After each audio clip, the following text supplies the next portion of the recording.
Hola, bienvenidos. Mi nombre es José Manuel López García. Persona y libertad. Podemos decir que la realidad personal y el problema de la libertad son cuestiones esenciales en el ámbito de la filosofía. Podemos decir que el término latino, máscara de teatro, fue usado en el estoicismo y por tanto la vida humana, ya lo decía Epícteto, es como representar un papel, algo que fue retomado por distintos pensadores, literatos, etcétera, a lo largo de la historia. Persona, en la antigüedad, por tanto, era un sujeto legal o sujeto de derechos o deberes determinados por las leyes.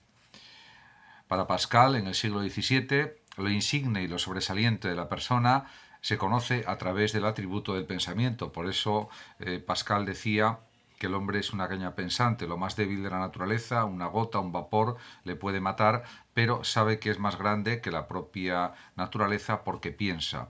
Y ese es su valor supremo, piensa y siente. En este sentido, se puede también decir que la persona realmente es inteligente porque eso se deduce de su aplicación a la actividad del conocimiento. En relación con la persona, pues es evidente que la persona moral se define por su libertad. Y esto se comprueba también por la capacidad de elegir, por el hecho de la elección.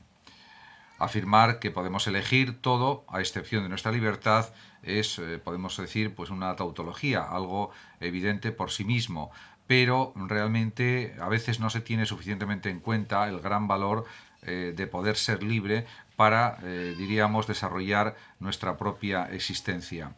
Si debemos pensar o concebir a la persona como un ser libre, o si bien, por otra parte, la persona viene a ser algo subordinado a fuerzas extrínsecas, ha sido objeto de debate, de discusión, y también pues, se han escrito numerosas obras, numerosos libros sobre esta cuestión. Para Arnold, por ejemplo, el animal vive más apegado a los sentidos. Sí, también lo decía el propio Xavier Zubiri, el ser humano vive, diríamos, de pensamientos, de sentimientos, de reflexiones, y en cambio los animales viven exclusivamente de los estímulos, de lo estimúlico. Ciertamente, para Zubiri, por ejemplo, inteligir es sentir estímulos, pero como realidades. Por otra parte, para Xavier Zubiri, el hombre es una sola unidad estructural cuya esencia es la corporeidad anímica. También considera este pensador español que la unidad estructural determinará estados estructuralmente psicofísicos en toda la línea, con lo que está en consonancia con lo que el propio Zubiri leyó en numerosísimos libros pues de ciencias, de antropología, de psicología, de medicina, etcétera. Mounier, un pensador personalista, afirma que la realidad personal se manifiesta porque su espíritu es corporal y su cuerpo espiritual. Zubiri incluso diferencia entre carácter personal y realidad personal. La persona se supone que representa la posibilidad de elaborar intenciones y tomar decisiones. Y descubrimos nuestra esencialidad actuando e interesándonos por el mundo, por las cosas, por la realidad. También es cierto que la libertad en muchas ocasiones se ve limitada por una serie de factores objetivos, tanto externos como internos. En este sentido, se puede ver la libertad como una posibilidad inmensa de horizontes, porque las posibilidades que ofrece la vida a cada ser humano son pues realmente inmensas, innumerables, podríamos decir. También es verdad que existe una corriente filosófica, el determinismo, que postula que las decisiones y acciones humanas son enteramente motivadas, no dándose por ello la condición de la libertad, o que están determinadas por factores ajenos a la propia decisión humana. Considero que esto no es cierto porque, aunque estemos condicionados por las circunstancias, que eso es algo evidente, que nadie lo puede discutir, tenemos también un cierto grado de libertad en las acciones que realizamos, en las conductas, y, por lo tanto, la determinación libre de la conducta sigue siempre a la consideración racional de las motivaciones, de los móviles para hacer cosas. El propio San Agustín consideraba que el libre albedrío, por ejemplo, designa la posibilidad de elegir entre el bien y el mal. También decía el obispo de Hipona, Agustín, que la libertad supone el buen uso del libre albedrío.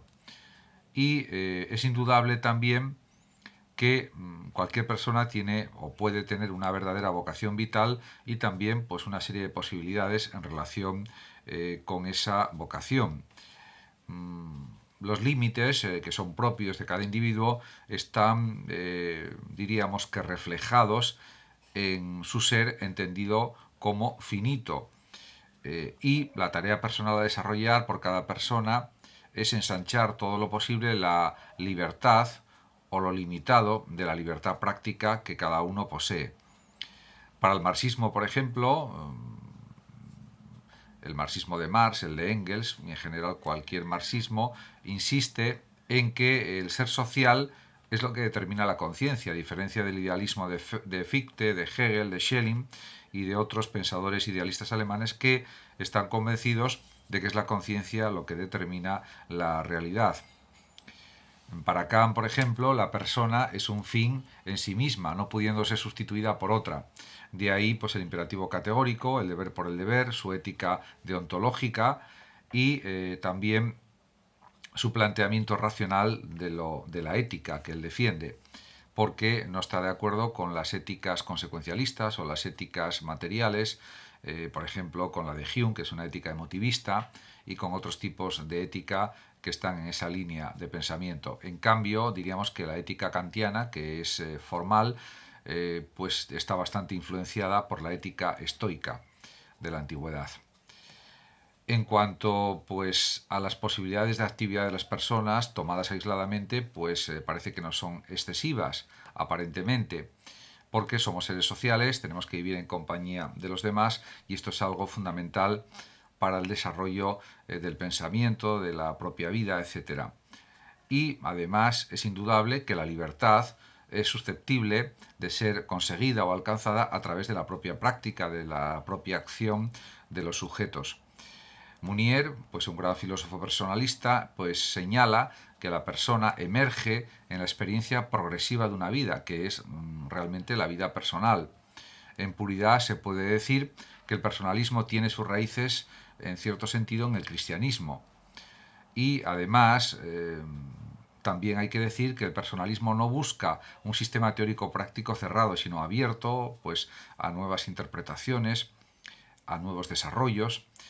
Y en este sentido, en el personalismo existe una clara primacía de la persona humana sobre las necesidades materiales y también sobre los mecanismos colectivos que sostienen su desarrollo.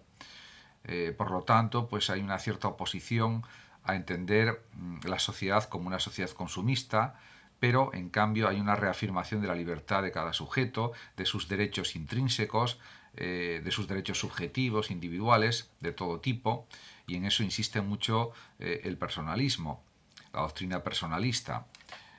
Por otra parte, en el ideal de la democracia resuena también la protesta contra la coacción resultante de un Estado social que a veces pues, limita libertades y que no tiene suficientemente en cuenta el bienestar individual fundamentalmente, porque es el punto clave para que haya un Estado social de bienestar.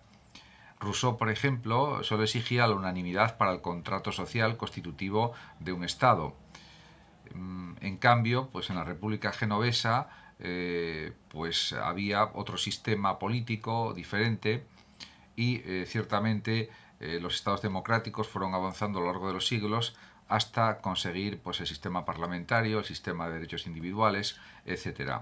Muchas gracias a todos por su atención y hasta mi próximo vídeo. Saludos como siempre a los oyentes de Radio Sofando de México y por último decir que el que lo desee puede compartir este vídeo, darle like o suscribirse a mi canal de YouTube.